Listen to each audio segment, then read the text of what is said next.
ගෙදරට ආය පාන් ගේනකොට මේ විදිහට හදලා කාලා බලන්නකො කොහොමද රස කියලා. ඉතින් ඒ වගේම තාමත් ඔයාලා අපේ YouTube channel එක subscribe කරලා නැත්නම් දැන්මම පහළ තියෙන subscribe button එක ඔබලා ඊට එහා පැත්තේ තියෙන bell icon එක ඔබන්නත් අමතක කරන්න එපා. මේ කෑම එක හදන්න අවශ්‍ය දේවල් මෙතන තියෙනවා. මේවා පහළ description එකේ දාලා තියෙනවා.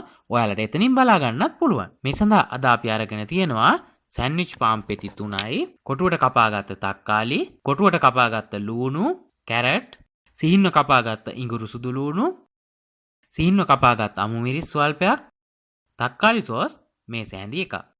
ඊළඟට මේ විදිහට භාජනයක් ලිපේ තියලා ඒ භාජනයේ පොල් තෙල් ස්වල්පයක් ආලේප කරගන්න. ඊට පස්සේ පොල් තෙල් ටික රත් වුණාට පස්සේ පාන් පෙති හොඳින් ටෝස්ට් කරගන්න.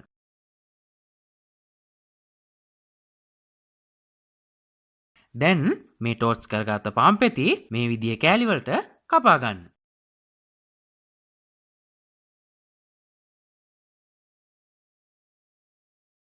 ඊළඟට භාජනයක් ලිපේ තියලා එයට පොල් තෙල් මේස හැඳි දෙකක් පමණ එකතු කරන්න. පොල් තෙල් ටික රත් වුණාට පස්සේ සිහින්ව කපාගත් ඉඟුරු සුදු ලූණු එකතු කරන්න.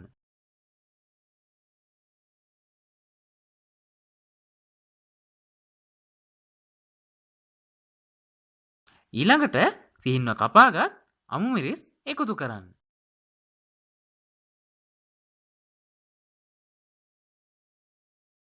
ඊළඟට කොටුවට කපාගත්ත කැරට්,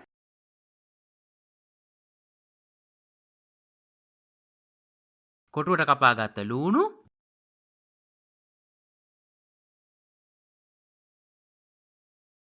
කොටුවට කපාගත්ත තක්කාලි එකතු කරලා හොඳින් කලවම් කරන්න.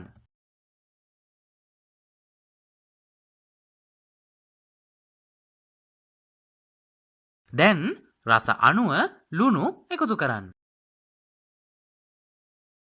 ඊළඟට කහ කුඩු තේ හැඳි භාගයක්,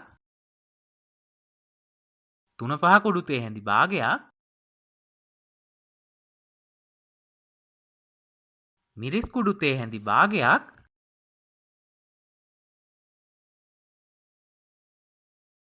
ඒ වගේම ඔයාලට අවශ්‍ය සැර අණුව කෑලි මිරිස් එකතු කරන්න. එකතු කරලා හොඳින් කලවම් කරන්න. කලවම් කරලා පියනකින් වහලා මිනිත්තු 2ක් පමණ තියන්න.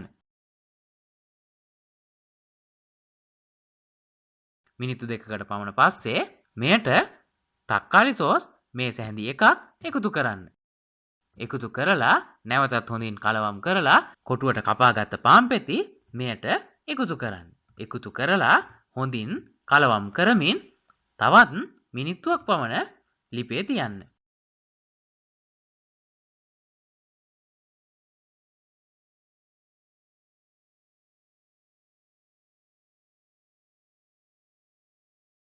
තාමත් ඔයාලා අපේ YouTube channel එක subscribe කරලා නැත්නම් දැන්මම පහළ තියෙන subscribe button එක ඔබලා ඊට එහා පැත්තේ තියෙන bell icon එක ඔබන්නත් අමතක කරන්න එපා.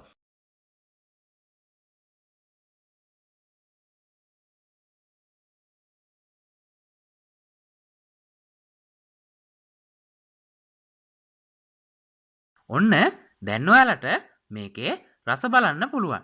ඔයාලත් මේ විදිහට පාන් හදලම බලන්නකො කොහොමද රස කියලා. ඉතින් ඒ වගේම වීඩියෝ එක හොඳයි කියලා හිතෙනවා නම් යාළුවන්ට බලන්න ෂෙයා කරන්න. වීඩියෝ එක පිළිබඳ ඔයාලගේ අදහස් අනිවාර්යෙන්ම පහලින් කමෙන්ට් එකක් දාගෙන යන්නත් අමතක කරන්න එපා.